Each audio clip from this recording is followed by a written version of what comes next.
Okay, നമ്മുടെ ലോകത്തിലെ മനുഷ്യന്മാർ അല്ലെങ്കിൽ നമ്മുടെ ഇന്ത്യയിലെ മനുഷ്യന്മാർ എല്ലാ മനുഷ്യന്മാരും ഓരോരോ ആവശ്യങ്ങൾക്ക് പുറകെ പാഞ്ഞു പോയിക്കൊണ്ടിരിക്കുന്ന ഒരു ടൈമാണ്. അതേപോലെ തന്നെ ഈ പറയുന്ന ജൂലൈ 17-ാം തീയതി എന്ന് പറയുന്ന ആ ഒരു ഡേറ്റിന് നീറ്റ് എക്സാമിന്റെ പുറകെ പാഞ്ഞു പോയിക്കൊണ്ടിരിക്കുന്ന ഒരു വലിയ ഒരു ഗ്രൂപ്പ് ഓഫ് പീപ്പിളിന് വേണ്ടിയിട്ടാണ് ഈ ഒരു വീഡിയോ എന്ന് പറയുന്നത്. നിങ്ങൾ ഈ പറയുന്ന പഠിച്ചുകൊണ്ടിരിക്കുന്ന സമയത്ത് അല്ലെങ്കിൽ പ്രിപ്പയർ ചെയ്തുകൊണ്ടിരിക്കുന്ന സമയത്ത് പല സ്റ്റേജിൽ കൂടെയാണ് കടന്നു പോയിക്കൊണ്ടിരിക്കുന്നത്. ഓക്കെ, അപ്പോൾ ഈ പറയുന്ന സ്റ്റേജ് എന്ന് പറയുന്നത് ചിലപ്പോൾ നിങ്ങൾക്ക് ഒരാളുമായിട്ട് ഷെയർ ചെയ്യാൻ പറ്റുന്നതായിരിക്കില്ല. കാരണം ചിലപ്പോൾ നിങ്ങളുടെ ഫ്രണ്ട്സും നീറ്റിന് പ്രിപ്പയർ ചെയ്തുകൊണ്ടിരിക്കുന്നവരായിരിക്കും. അപ്പോൾ ആരടുത്തും നിങ്ങൾക്ക് ചിലപ്പോൾ ഷെയർ ചെയ്യാൻ തോന്നത്തില്ല. നിങ്ങൾ തന്നെ അനുഭവിക്കുന്ന ഒരു മെന്റൽ സ്ട്രഗിൾ ഉണ്ടാവും. എന്നാൽ നിങ്ങൾക്ക് അതിനെ പറ്റിയിട്ട് ഒരു നല്ലൊരു വാക്ക് നിങ്ങൾക്ക് ഒരിടത്തു നിന്ന് ചിലപ്പോൾ കിട്ടിയിട്ടും ഉണ്ടാവത്തില്ല, ആരും നിങ്ങളെ ശ്രദ്ധിച്ചിട്ടും ഉണ്ടാവത്തില്ല, അല്ലെങ്കിൽ ആരും നിങ്ങളുടെ അടുത്ത് എന്ത് ചെയ്യണം എന്നുള്ള ഒരു അഡ്വൈസ് നിങ്ങൾക്ക് പറഞ്ഞു തന്നിട്ടുണ്ടാവില്ല. കാരണം എല്ലായിടത്തും നിങ്ങൾക്ക് നോക്കിക്കഴിഞ്ഞാൽ ടിപ്സ് കിട്ടും, ട്രിക്സ് കിട്ടും, എങ്ങനെയാണ് പഠിക്കേണ്ടതെന്ന് കിട്ടും, നിമോണിക്സ് കിട്ടും. പക്ഷെ ആരും, എനിക്ക് തോന്നുന്നില്ല, നിങ്ങൾ പല ആൾക്കാരുടെയും മെന്റൽ സ്റ്റേറ്റസിനെ പറ്റിയിട്ട് നിങ്ങൾക്ക് ആരും ഒരു ചെറിയൊരു അഡ്വൈസ് പോലും തന്നിട്ടുണ്ടാവില്ല. സോ എൻ്റെ ഇന്നത്തെ ടോപ്പിക് എന്ന് പറയുന്നത് ഈ പറയുന്ന നീറ്റിന് പ്രിപ്പയർ ചെയ്യുന്ന സ്റ്റുഡൻസിന് വേണ്ടിയിട്ടുള്ള, അല്ലെങ്കിൽ അവരനുഭവിക്കുന്ന, അല്ലെങ്കിൽ അവർ കടന്നു പോയേക്കാവുന്ന, അല്ലെങ്കിൽ അവർ കടന്നു പോകുന്നു എന്ന് പറയപ്പെടുന്ന ഒരു സ്റ്റേജ്, അതായത് ഡിപ്രഷൻ എന്ന് പറയുന്ന ഒരു ചെറിയൊരു ടോപ്പിക്. അതായത് നിങ്ങൾക്ക് ശരിക്കും ഉള്ളതാണോ ഈ ഡിപ്രഷൻ, അതോ അത് ഡിപ്രഷൻ തന്നെയാണോ, അതോ വേറെ എന്തെങ്കിലും ആണോ എന്നുള്ള ഒരു ടോപ്പിക്കിനെ പറ്റിയിട്ട് ചെറിയ എൻ്റെ ഒരു അഡ്വൈസ് തരാനാണ് വന്നേക്കുന്നത്. സോ ഞാൻ നിങ്ങളുടെ ക്വാറന്റൈൻ ടീച്ചർ. അപ്പോൾ ഇതാണ് ഇന്നത്തെ എൻ്റെ ടോപ്പിക് എന്ന് പറയുന്നത്. അപ്പോൾ നമുക്ക് ആ സംഭവത്തിലോട്ട് അല്ലെങ്കിൽ ആ വീഡിയോയിലോട്ട് പോകാം.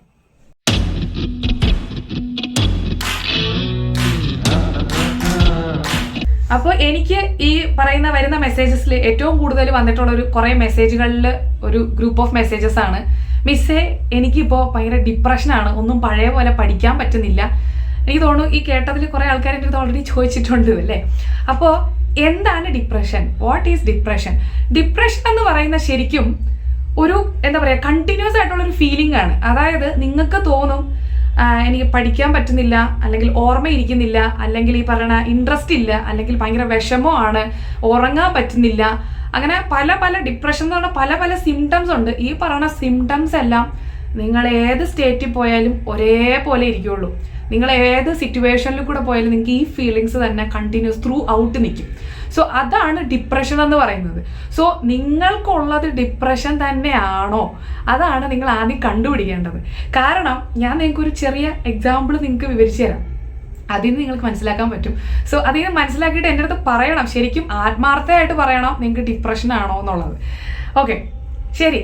ഞാനിപ്പോൾ നിങ്ങൾക്ക് ഒരു എക്സാമ്പിൾ തരാണ്. നിങ്ങളിപ്പോൾ പഠിച്ചുകൊണ്ടിരിക്കുകയാണ്, പഠിക്കാൻ വേണ്ടി ബുക്ക് എടുത്തപ്പോൾ നിങ്ങൾ ആദ്യം തന്നെ ചെയ്തത് ഫിസിക്സിൽ ഒരു ചാപ്റ്റർ എടുത്തു.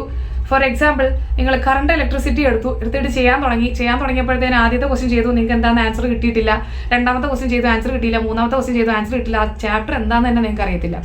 അപ്പം നിങ്ങൾക്ക് തോന്നാൻ തുടങ്ങി, എനിക്ക് നീറ്റ് എന്തായിരുന്നാലും കിട്ടൂല, എനിക്കിതൊന്നും ആൻസർ ചെയ്യാൻ കഴിയൂല. അപ്പോൾ ഞാൻ എനിക്ക് ഇതൊന്നും കഴിയൂലല്ലോ, എൻ്റെ വീട്ടുകാരുടെ അടുത്ത് ഞാൻ ഇനി എന്തോ പറയും, അങ്ങനെയുള്ള ഓരോ തോന്നലുകൾ നിങ്ങൾക്ക് വരാൻ തുടങ്ങി. ഓക്കെ, എനിക്ക് ഡിപ്രഷൻ ആണെന്ന് നിങ്ങൾ എന്നെ വിചാരിച്ചു. എനിക്കല്ല, നിങ്ങൾക്ക് ഡിപ്രഷൻ ആണെന്ന് നിങ്ങൾ എന്നെ വിചാരിച്ചു. ശരി, അപ്പോൾ നിങ്ങൾ എന്ത് ചെയ്തു? കുറച്ച് നേരത്തേക്ക് നിങ്ങൾ റെസ്റ്റ് എടുത്തു.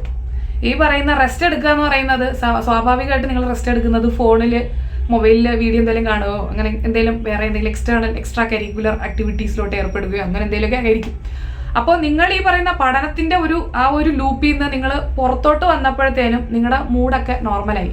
അതായത് ഈ പറയുന്ന വിഷമം പോയെന്നല്ല, വിഷമം കുറഞ്ഞു. ഹോപ്പ് എന്ന് പറഞ്ഞ സംഭവം നമ്മൾ മാറ്റി വെച്ചു. അങ്ങനത്തെ ചിന്തകളൊന്നും നിങ്ങൾക്ക് വരുന്നില്ല. ഇപ്പൊ നിങ്ങൾ ഓക്കെയാണ്, കുഴപ്പമില്ല. അതിനെ നിങ്ങൾ ഡിപ്രഷൻ എന്നാണ് വിളിക്കുന്നതെങ്കിൽ തെറ്റാണ്. അത് ഡിപ്രഷൻ അല്ല. അതെന്ന് പറയുന്നത് ഇൻട്രസ്റ്റ് ഇല്ലായ്മയാണ്. അതായത് നിങ്ങൾ എന്താണോ ചെയ്തുകൊണ്ടിരിക്കുന്നത് അതിന് നിങ്ങൾക്ക് താല്പര്യമില്ല, അല്ലെങ്കിൽ നിങ്ങളുടെ സബ് കോൺഷ്യസ് മൈൻഡിന് അത് വേണ്ട. അതാണ് അതിന് സൂചിപ്പിക്കുന്നതെന്ന് പറയുന്നത്. ഈ പറയുന്ന ലോസ് ഓഫ് ഇൻട്രസ്റ്റ് എന്ന് പറയുന്നത് എന്തൊക്കെ കാരണങ്ങൾ കൊണ്ടുവരാം? ഒന്ന്, നിങ്ങളുടെ പാരൻസിന്റെ തന്നെ പ്രഷർ കാരണം നിങ്ങൾ ഈ നീറ്റ് പഠിക്കാനായിട്ട് ജോയിൻ ചെയ്യുന്നു. അല്ലെങ്കിൽ നിങ്ങൾ ആരെയൊക്കെയോ കാണിച്ചു കൊടുക്കാൻ വേണ്ടിയിട്ട് നിങ്ങൾ നീറ്റിന് പ്രിപ്പയർ ചെയ്യുന്നു. അപ്പോൾ ഈ പറയുന്ന, അല്ലെങ്കിൽ ഈ പറഞ്ഞ സമൂഹത്തിൽ ഡിഗ്നിറ്റി കിട്ടാൻ വേണ്ടിയിട്ട്, ഒരു പൊസിഷൻ കിട്ടാൻ വേണ്ടിയിട്ട് നീറ്റ് പ്രിപ്പയർ ചെയ്യുന്നു. അല്ലെങ്കിൽ ആരൊക്കെയോ പറഞ്ഞു MBBS എടുത്തു കഴിഞ്ഞാൽ അല്ലെങ്കിൽ മെഡിക്കൽ സീറ്റ് എടുത്തു കഴിഞ്ഞാൽ ഇഷ്ടം പോലെ പൈസ കിട്ടും എന്ന് ഉള്ള ചിന്ത കാരണം ആരൊക്കെയോ അങ്ങനെ പറഞ്ഞത് കാരണം നിങ്ങൾ നീറ്റിന് പ്രിപ്പയർ ചെയ്യുന്നു. അല്ലെങ്കിൽ എൻ്റെ ഫ്രണ്ട്സ് എല്ലാവരും +2 കഴിഞ്ഞിട്ട് നീറ്റിന് പോകുന്നു, സോ അതുകൊണ്ട് ഞാനും പോകുന്നു. അപ്പോൾ ഇങ്ങനെയുള്ള ചിന്തകൾ കൊണ്ട് നിങ്ങൾ നീറ്റിന് പ്രിപ്പയർ ചെയ്യുന്നവരാണെങ്കിൽ സ്വാഭാവികമായിട്ടും നിങ്ങൾക്ക് ഒരു ഇൻട്രസ്റ്റ് ഉണ്ടാവത്തില്ല. അതിന് നിങ്ങളെ കുറ്റം പറയാനും പറ്റത്തില്ല. നിങ്ങൾക്ക് ഒരു ഇൻട്രസ്റ്റ് ഉണ്ടാവത്തില്ല. ആ ഇൻട്രസ്റ്റ് ഇല്ലായ്മേനെ ഞാൻ പ്രൊമോട്ട് ചെയ്യുന്നുമില്ല. അതിനെനിക്കൊരു സൊല്യൂഷൻ ഇല്ല പറഞ്ഞുതരാൻ. കാരണം താല്പര്യമില്ലായ്മേനെ ഉണ്ടാക്കിയെടുക്കുകയാണ് ചെയ്യേണ്ടത്.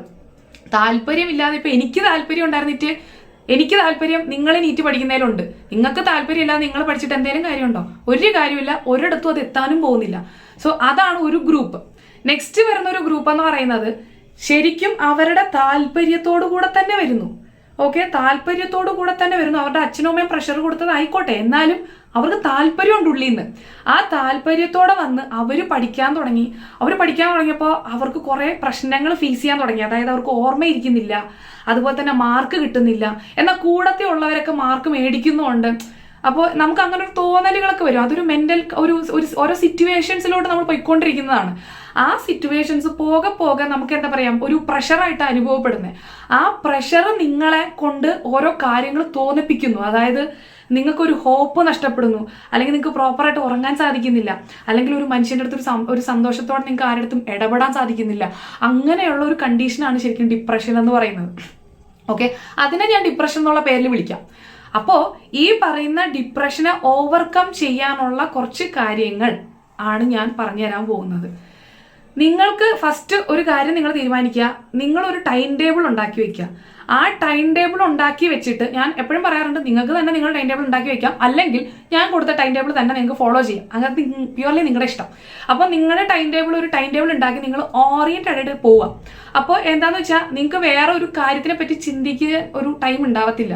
നിങ്ങൾ ഒരു ദിവസം എത്രയാണോ ഒരു ടോപ്പിക് വെച്ചിരിക്കുന്നത്, അല്ലെങ്കിൽ എത്രയൊക്കെ ടോപ്പിക് വെച്ചിട്ടുണ്ടോ അത് ഫിനിഷ് ചെയ്യാനുള്ള ആ ഒരു എന്താ പറയുക നെട്ടോട്ടത്തിലായിരിക്കും. അപ്പോൾ നിങ്ങൾ എവിടെ എൻ്റെ ഡിപ്രഷൻ എന്നൊന്നും ആലോചിക്കാനുള്ള സമയമൊന്നും ഉണ്ടാവത്തില്ല, അല്ലെങ്കിൽ അതിനുള്ള സമയം ഇല്ല. അപ്പോൾ അങ്ങനെ നിങ്ങൾ പോവാം. അപ്പോൾ അതിന് നിങ്ങൾ ചെയ്യേണ്ട എന്താണെന്ന് വെച്ച് കഴിഞ്ഞാൽ, ഇപ്പം നിങ്ങളൊരു ടൈം ടേബിൾ ഫോളോ ചെയ്യുന്നുണ്ടെങ്കിൽ അതിനെ ചെറിയ ചെറിയ ടോപ്പിക്സുകളോ അല്ലെങ്കിൽ ചെറിയ ചെറിയ സ്റ്റെപ്സുകളോ ആക്കി മാറ്റി വെക്കുക. അതിനെ സബ് ഡിവൈഡ് ചെയ്യാം. അങ്ങനെ ഡിവൈഡ് ചെയ്തിട്ട് നിങ്ങൾ ഓരോ സ്റ്റെപ്പുകൾ കംപ്ലീറ്റ് ചെയ്ത് പോവാം. അപ്പോൾ എന്താന്ന് വെച്ച് കഴിഞ്ഞാൽ നിങ്ങൾക്കൊരു mental satisfaction first of all ഉണ്ടാകും. അപ്പോൾ നിങ്ങൾക്ക് ഈ പറയുന്ന അനാവശ്യമായിട്ടുള്ള ചിന്തകളും എനിക്ക് കഴിയുമോ എന്നുള്ള തോന്നലൊക്കെ ഒഴിവാക്കും. സോ അത് കഴിഞ്ഞതിന് ശേഷം ഞാൻ എപ്പോഴും പറയുന്നത് പോലെ തന്നെ ക്വസ്റ്റ്യൻസ് പ്രാക്ടീസ് ചെയ്തുകൊണ്ടിരിക്കുക അതിന്റെ സൈഡിൽ. അതാണ് എപ്പോഴും അവസാനത്തെ നിമിഷത്തിൽ നിങ്ങളെ പൊക്കിക്കൊണ്ട് പോകാൻ പറ്റുന്ന വഴികളിൽ ഒന്ന് എന്ന് പറയുന്നത്. ഇനി ഇങ്ങനെ ഒരു സ്റ്റേറ്റിൽ നിങ്ങൾ ഇങ്ങനെ ഒരു ടൈം ടേബിളിൽ തന്നെ ഫോളോ ചെയ്തുകൊണ്ടിരിക്കുന്ന ആളാണെങ്കിൽ നിങ്ങളുടെ സ്വാഭാവികമായിട്ടും നിങ്ങൾക്ക് മുന്നേ ഉണ്ടായിരുന്ന ഒരു ഈ പറഞ്ഞ ചിന്തകൾ കാരണം നിങ്ങളുടെ പഠിത്തം എന്ന് പറയുന്നത് ഏകദേശം എന്താ പറയാ കുറഞ്ഞു ഒരു 40, 30, 20 ലെവലിലോട്ട് പോയിക്കൊണ്ടിരിക്കുന്നത് ഷൂട്ട് ചെയ്ത് ഒരു 80% പോകും. കാരണം നിങ്ങൾ അനാവശ്യമായിട്ടുള്ള ചിന്തകളൊക്കെ ഒഴിവാക്കി. നിങ്ങൾക്ക് ഇപ്പൊ അങ്ങനെ ഒരു തോന്നലും ഒന്നുമില്ല. നിങ്ങൾ ഇപ്പൊ ചെയ്തുകൊണ്ടിരിക്കുന്നത് എന്താണെന്ന് വെച്ചാൽ എനിക്ക് ഇത്രയും ടോപ്പിക് പഠിക്കാനുണ്ട്, ഞാൻ അത്രയും ടോപ്പിക് പഠിക്കുന്നു, ഞാൻ ക്വസ്റ്റ്യൻസ് ചെയ്യുന്നു, ഞാൻ പഠിക്കുന്നു. ആ ഒരു സ്റ്റെപ്പായിട്ട് പോയിക്കൊണ്ടിരിക്കുകയാണ്. നിങ്ങൾക്ക് ആവശ്യമില്ലാത്ത ഒരു കാര്യമില്ല. സോ നിങ്ങളുടെ എഫിഷ്യൻസി ഭയങ്കരമായിട്ട് കൂടുന്നു. ഓക്കെ, നെക്സ്റ്റ് നിങ്ങൾക്ക് ചെയ്യാൻ പറ്റുന്ന വേറൊരു കാര്യം എന്താണെന്ന് വെച്ചാൽ മോട്ടിവേഷൻ. ആ മോട്ടിവേഷൻ എന്ന് പറയുന്നത് ഈ പറയുന്ന സിമ്പിളായിട്ട് നമുക്ക് യൂട്യൂബിൽ നിന്ന് തന്നെ മോട്ടിവേഷണൽ വീഡിയോസ് നിങ്ങൾക്ക് കിട്ടും. അതൊരു ശരിക്കും നമ്മുടെ മനസ്സിനെ റെഡിയാക്കി എടുക്കാനുള്ള ഒരു സംഭവമാണ്, മനസ്സിനെ പ്രിപ്പയർ ആക്കുന്ന ഒരു സംഭവമാണ്. നിങ്ങൾക്കത് കാണുന്നതിൽ ഒരു തെറ്റുമില്ല. മോട്ടിവേഷൻ വീഡിയോ കാണുന്നതിന് ഒരു തെറ്റുമില്ല. അതേപോലെ തന്നെ നിങ്ങൾക്ക് ചെയ്യാൻ പറ്റുന്ന ഒരു കാര്യമാണ്, ഞാൻ ചെയ്തിരുന്ന ഒരു കാര്യമാണ്. ചിലപ്പോൾ അത് ഇപ്പം എന്താ പറയുക പുറത്തുനിന്ന് കേൾക്കുന്നവർക്ക് ചിലപ്പോൾ അത് കോമഡി ആയിട്ട് തോന്നുമായിരിക്കും. പക്ഷെ എന്നെ സംബന്ധിച്ചിടത്തോളം എനിക്കതൊരു വലിയ കാര്യമായിരുന്നു. അതുകൊണ്ട് തന്നെ നിങ്ങളും ചിലപ്പോൾ പലരും അത് ചെയ്യുന്നവരായിരിക്കും. ഞാൻ എപ്പോഴും എൻ്റെ ബുക്കിലൊക്കെ എൻ്റെ പേര് വെറും ഗോപിക വിജി എന്നല്ല എഴുതിയിരുന്നത്. ഞാൻ എപ്പോഴും ഡോക്ടർ ഗോപിക എന്നായിരുന്നു എല്ലാ ബുക്കിലും എഴുതിയിട്ടുണ്ടായിരുന്നത്. കാരണം എനിക്കതൊരു ഞാൻ എന്നെ തന്നെ മോട്ടിവേറ്റ് ചെയ്തിരുന്നത് അങ്ങനെ തന്നെയായിരുന്നു. അപ്പോൾ ഞാനിപ്പോൾ പഠിക്കുന്ന സമയത്താണെങ്കിലും ഞാനിപ്പോൾ എന്തെങ്കിലും ഒരിടത്ത് ചുമ്മാ നമ്മൾ പേപ്പറിൽ എഴുത്തില്ലേ, പഠിക്കുന്ന സമയത്ത് തന്നെ ചുമ്മാ പേപ്പറിൽ എഴുതുന്നതാണെങ്കിൽ തന്നെ ആ ഡോക്ടർ ഗോപിക എന്ന് പറഞ്ഞ് ഞാൻ എഴുതുന്ന എനിക്ക് വലിയൊരു മോട്ടിവേഷൻ തന്നെയായിരുന്നു. അപ്പോൾ നിങ്ങൾ പഠിക്കുന്ന സമയത്ത് നിങ്ങൾ ഇതേപോലത്തെ ഒരു ചെറിയ ചെറിയ കാര്യങ്ങൾ പോലും നിങ്ങളെ വളരെ അധികം ഇംപ്രൂവ് ചെയ്യാൻ സാധിപ്പിക്കും എന്നുള്ള കാര്യം കൂടെ നിങ്ങൾ മനസ്സിലാക്കുക. അങ്ങനെ ചെയ്യുന്നവരാരെങ്കിലും ഉണ്ടെങ്കിൽ അത് കണ്ടിന്യൂ ചെയ്ത് പോകാനും ഞാൻ പറയത്തുള്ളൂ. കാരണം ഞാൻ പറയില്ലേ പുറത്തുനിന്ന് കാണുന്നവർക്ക് ഇത് എന്താണ് എന്നൊക്കെ ഉള്ളൊരു തോന്നൽ വരും. പക്ഷെ നമുക്ക് നമ്മുടെ കാര്യമാണ്, നമ്മളെ തന്നെയാണ് മോട്ടിവേറ്റ് ചെയ്യാനുള്ളത്. വേറെ ആരും നമുക്ക് പുറത്തുനിന്ന് വന്നിട്ട് അത് ചെയ്ത് തരത്തുമില്ല. നെക്സ്റ്റ് വരുന്ന കാര്യം എന്ന് പറയുന്നത് അനാവശ്യമായിട്ടുള്ള ഡിസ്കഷൻസ് ഒഴിവാക്കുക എന്നുള്ളതാണ്. അതായത് നിങ്ങളുടെ ഓൾമോസ്റ്റ് എല്ലാ ഫ്രണ്ട്സും ഈ പറയുന്ന നീറ്റിന് പ്രിപ്പയർ ചെയ്യുന്നവരായിരിക്കും. അവർ ചിലപ്പോൾ ടോപ്പേഴ്സ് ആയിരിക്കാം, അവർ ചിലപ്പോൾ ടോപ്പേഴ്സ് അല്ലായിരിക്കാം, എന്തെങ്കിലും ആയിക്കോട്ടെ. ഈ പറയുന്ന നീറ്റ് ബേസ്ഡ് ആയിട്ടുള്ള ഡിസ്കഷൻ മാക്സിമം ഒഴിവാക്കുക എന്നുള്ളതാണ്. ഹലോ എടാ നീ എത്ര പഠിച്ചു എന്നുള്ള ചോദ്യങ്ങളൊന്നും വേണ്ട. നിങ്ങൾ പഠിക്കുക, നിങ്ങളുടെ ട്രാക്കിൽ കൂടെ നിങ്ങൾ പോകുക, അവരെന്താണെന്ന് വെച്ചാൽ ചെയ്യട്ടെ. അത് കഴിഞ്ഞിട്ട് നമുക്ക് പിന്നെ സംസാരിക്കാമല്ലോ, ഇതിനെപ്പറ്റി ചോദിക്കാമല്ലോ, എക്സ്പീരിയൻസ് ഒക്കെ ഷെയർ ചെയ്യാമല്ലോ, അതൊക്കെ അങ്ങനെ പോയിക്കോട്ടെ. ഈ ഒരു 30 ദിവസം പോലും ഇല്ല, ഇനി ഒരു 25 ദിവസങ്ങളൊക്കെ ഉള്ളൂ. അത്രയും ദിവസം നിങ്ങൾക്ക് ചെയ്യാൻ പറ്റുന്ന ഇത്രയും കാര്യങ്ങളാണ്. ഈ ഒരു സ്റ്റേജിൽ കൂടെ എല്ലാവരും കടന്നു പോകുന്നതാണ്. ഈ പറഞ്ഞ ഞാനും കടന്നു പോകുന്നതാണ്. പിന്നെ ഈ സ്റ്റേജിന്റെ ഒരു പ്രത്യേകത ഞാൻ നിങ്ങളടുത്ത് പറഞ്ഞുതരാം. ഈ സ്റ്റേജിലാണ് പകുതിയിൽ കൂടുതൽ ആൾക്കാരും, നിങ്ങൾ ഈ വേർഡ് കേട്ടിട്ടുണ്ടാവുമല്ലോ, ഗീവ് അപ്പ് എന്ന് പറയുന്നത്, അത് ബാക്കിലോട്ട് വരിക. ഗീവ് അപ്പ് എന്ന് പറയും, ബാക്കിലോട്ട് വരിക, ചെയ്ത് നിൽക്കുന്ന ഒരു സ്റ്റേജ്. അതായത് എന്നെ കൊണ്ട് ഇനി പറ്റൂല, ഞാൻ ഇതിനോട്ട് മുന്നോട്ട് പോകുന്നില്ല, വേണമെങ്കിൽ എന്തെങ്കിലും പഠിച്ചിട്ട് ചുമ്മാ പോയി ചെന്ന് എക്സാം എഴുതിയിട്ട് വരാം എന്ന് അവസാനത്തെ നിമിഷം ഗതികെട്ട് തീരുമാനത്തിലെടുക്കുന്ന കുറേ ഭൂരിഭാഗം ആൾക്കാർ, സ്റ്റുഡൻസ് വരുന്ന ഒരു പീരീഡാണിത്. അവരുടെ അടുത്ത് എനിക്ക് പറയാനുള്ള ഒരു കാര്യം എന്താണെന്ന് വെച്ച് കഴിഞ്ഞാൽ, നിങ്ങൾ ഈ പറയുന്ന ഈ ഡിസിഷൻ എടുക്കുമല്ലോ, അതായത് എനിക്കിനി വേണ്ടാന്ന് പറഞ്ഞിട്ട് ഡിസിഷൻ എടുക്കുന്ന സമയത്ത് പകരം അതിൽ കൂടുതൽ ആൾക്കാർ ആ ഒരു ഡിസിഷൻ, ആ ഒരു സ്റ്റേജിൽ കൂടെ പോയിട്ട് പോലും പറ്റും, എനിക്ക് കഴിയും എന്ന് വിചാരിച്ചിട്ട് പഠിക്കുന്ന ആൾക്കാർ ഒരുപാട് പേരുണ്ട്. ഇതേ തീരുമാനം തന്നെ നിങ്ങളും എടുത്ത് ഇപ്പം എന്തേ പോകുവാണ്. ഈ ഒരു സിറ്റുവേഷനിൽ തളരാതെ നിങ്ങൾക്ക് പോകാൻ കഴിയുന്നുണ്ടെങ്കിൽ അവിടെ ആയിരിക്കും നിങ്ങളുടെ വിജയം എന്ന് പറയുന്നത്. അവിടെ ആയിരിക്കും ഈ പറഞ്ഞ ആൻസർ കീ റിലീസ് ചെയ്യത്തില്ലേ, അപ്പോൾ ഈ പറഞ്ഞ ആൻസേഴ്സ് ചെക്ക് ചെയ്യത്തില്ലേ, ആ ചെക്ക് ചെയ്യുമ്പോൾ നിങ്ങളുടെ ഓൾമോസ്റ്റ് ഒരു സീറ്റ് കിട്ടാനുള്ള നിങ്ങളുടെ മാർക്കുകൾ നിങ്ങൾക്ക് അവിടെ തന്നെ കിട്ടും. അതാണ് നിങ്ങളും അവരും തമ്മിലുള്ള ആ ഒരു സിറ്റുവേഷൻ ഫേസ് ചെയ്ത് പോയവരും തമ്മിലുള്ള ആ ഒരു വ്യത്യാസം എന്ന് പറയുന്നത്. സോ ഞാൻ മനസ്സിൽ ഉദ്ദേശിച്ചത് നിങ്ങൾക്ക് കൺവേ ചെയ്ത് തരാൻ സാധിച്ചു എന്ന് ഞാൻ വിശ്വസിക്കുന്നു. അപ്പോൾ ഒരാൾക്കെങ്കിലും ഈ പറയുന്ന ഈ വീഡിയോ, ഈ പറയുന്ന ഈ സ്റ്റേറ്റ് എന്താ പറയുക, യൂസ്ഫുൾ ആയെന്ന് ഞാൻ വിചാരിക്കുകയാണ്. അപ്പോൾ നിങ്ങൾ ഈ ചാനൽ ആദ്യമായിട്ടാണ് കാണുന്നതെങ്കിൽ സബ്സ്ക്രൈബ് ചെയ്യുക, ബെൽ ഐക്കൺ ക്ലിക്ക് ചെയ്യുക. അപ്പോൾ ശരി, അടുത്ത വീഡിയോ ആയിട്ട് വരാം. ബൈ.